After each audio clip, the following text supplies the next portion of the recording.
Hello मेरे प्यारे बच्चों, आज की इस वीडियो में हम अभाज्य गुणनखंड यानी प्राइम फैक्टराइजेशन निकालना सीखेंगे।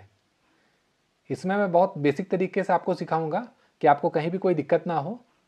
फिर भी अगर आपको कोई दिक्कत लगता है तो आप कमेंट कर सकते हैं, मैं कमेंट में रिप्लाई ज़रूर दूंगा और ज़रूरत पड़ेगा तो आप ज़रूर बताइएगा, मैं फिर से वीडियो बना दूंगा अगर कोई भी टॉपिक आपको समझ में नहीं आता है तो, क्योंकि यह चैनल ही है गणित को कैसे आसान और रोचक बनाना है। तो चलिए शुरू करते हैं आज का वीडियो।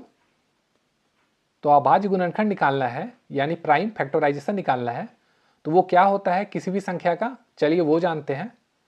तो जो भी अभाज्य गुणनखंड होगा वो होगा अभाज्य संख्याओं को गुणनफल के रूप में लिखना। ये क्या है आगे आपको समझ में आ जाएगा। तो देखिए यहाँ पे अभाज्य गुणनखंड निकालना है किसका, 90 का निकालना है।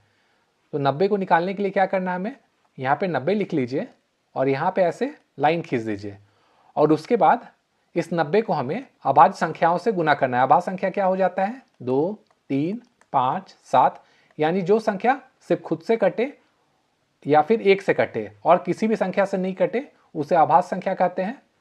और जब भी हमें किसी को भाग देना है, यहाँ पे देखिए 90 को भाग देना है, तो हम लोग क्या करेंगे, सबसे पहले सबसे मिनिमम जो अभाज्य संख्या होगा उसको लेना है। यहाँ पे 2 है तो पहले 2 से करेंगे, उसके बाद 2 से नहीं होगा तब 3 से करेंगे, इसी तरह हम लोग आगे बढ़ते जाएंगे। तो ये पे देखिए क्या है, यहाँ पे 90 है तो 90 को 2 से कर सकते हैं। क्यों कर सकते हैं, अगर आप मेरा पहले का वीडियो देखे होंगे तो देख सकते हैं, नहीं तो लिंक डिस्क्रिप्शन में दिया हुआ है। 90 2 से कैसे भाग होगा, क्योंकि 90 के लास्ट में क्या है, 0 है और ये 2 से कटता है, तो 2 से इसको भाग दीजिएगा तो ये हो जाएगा 45। फिर ऐसे आप लाइन खींच दीजिए। अब 45 को भाग देना है तो 45 अब 2 से लगेगा, नहीं लगेगा, क्योंकि लास्ट में क्या है 45 का 5 है जो ऑड नंबर यानी विषम संख्या होती है, तो 2 से नहीं लगेगा।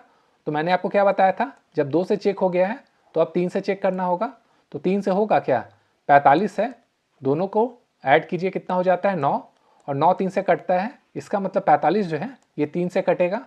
कितना बार में कटेगा, ये कटेगा 15 बार में। अब फिर से डिवाइड करना होगा, 2 से ऑलरेडी हो चुका है, अब नहीं होगा, 3 से यहाँ पे हुआ था तो अब 15 को चेक करना है, ये 3 से होता है तो होगा, कितने बार में होगा, 5 बार में। अब ये देखिए ये 5 क्या है, ये अभाज्य संख्या है, तो जब ऐसा आएगा तो हमें अब यहाँ पे इस टाइप से लाइन खींचने की जरूरत नहीं है। और अगर इसका आंसर लिखना है तो कॉन्सेप्ट क्या कहता है, जो अभाज्य संख्याओं के गुणनफल के रूप में लिखना है, यानी 90 को हम क्या लिख सकते हैं, 2 गुना 3 गुना 3 गुना 5, और इसको अगर आप और शॉर्ट करना चाहते हैं तो ये क्या हो जाएगा, 2 गुना, यहाँ पे 3 कितना है, 2 बार है, तो 3 का स्क्वायर इंटू 5, यही इसका आंसर हो जाएगा। अब इसे समझने के लिए एक और एग्जाम्पल लेते हैं। यहाँ पे देखिए क्या है, 120 है तो 2 बार में डिवाइड होगा क्योंकि लास्ट में 0 है, तो यहाँ पे कितना हो जाएगा 60। फिर करेंगे 2 बार में फिर से होगा क्योंकि 60 के लास्ट में क्या है 0, ये हो गया 30 बार में। फिर करेंगे 2 बार में, ये हो जाएगा 15। अब ये 2 बार में 15 डिवाइड नहीं होगा तो अब क्या करना होगा, हमें 3 से डिवाइड करना होगा। कितना बार में 15 होता है, 5 बार में होता है, तो 5 लिखेंगे। अब ये जो 5 है ये ऑलरेडी अभाज्य संख्या है तो अब हमें कुछ भी नहीं करना है, तो इसको अगर लिखना होगा, ये क्या लिखाएगा, 2 इंटू 2 इंटू 2 इंटू 3 इंटू 5, और इसको अगर और शॉर्ट करना है तो ये क्या हो जाएगा, यहाँ पे 2 देखिए कितना बार है, तो 2 का पावर 3 इंटू 3 इंटू 5, यही इसका आंसर हो जाएगा। अब अगला क्वेश्चन देखते हैं। अब यहाँ पे देखिए क्या है, यहाँ पे लास्ट में विषम संख्या है, मैंने आपको समझाने के लिए लिया है। अब इसको डिवाइड करके देखेंगे तो ये 3 बार में होगा, पहले ये चेक करते हैं, इन सबको ऐड करेंगे, ये कितना हो जाएगा 8, जो 3 से डिवाइड नहीं होता है। तो 3 के बाद अभाज्य संख्या कौन होता है, 5, तो 5 से जब हम 125 को डिवाइड करेंगे तो कितना बार में होगा, 25 बार में होगा। फिर 5 से करेंगे, यहाँ 5 बार में होगा, अब ये नहीं कटेगा, तो अब 125 को हम क्या लिख सकते हैं, 5 गुना 5 गुना 5, और 5 3 बार रिपीट है तो इसको हम 5 का क्यूब भी लिख सकते हैं। तो आशा करता हूँ आपको प्राइम फैक्टराइजेशन यानी अभाज्य गुणनखंड निकालना आ गया होगा।